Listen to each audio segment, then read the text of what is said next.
Internal Revenue Service IRS Tax News.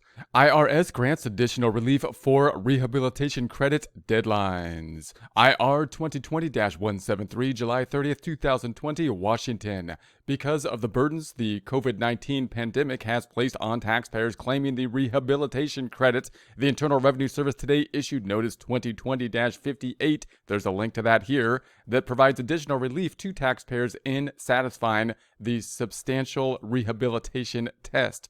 Projects must satisfy the, quote, substantial rehabilitation test, end quote, within a 24 to 60 month period for determining whether the rehabilitation work is sufficient to qualify a building for a rehabilitation credit.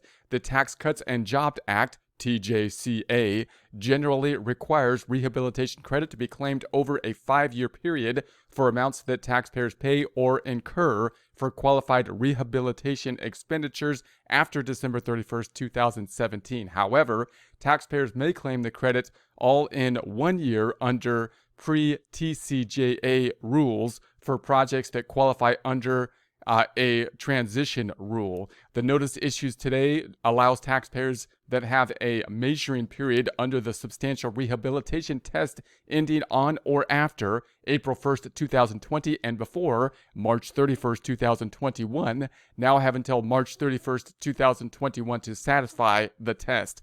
This relief applies to the substantial rehabilitation test for claiming the credit or qualifying under the TCJA transition rule. Previously, the IRS issued Notice 2020-23, there's a link to that here, that provides additional time for satisfying the substantial rehabilitation test. Additional tax relief related to the COVID-19 pandemic can be found on irs.gov. There's a link to that here. There'll be a link to this in the description.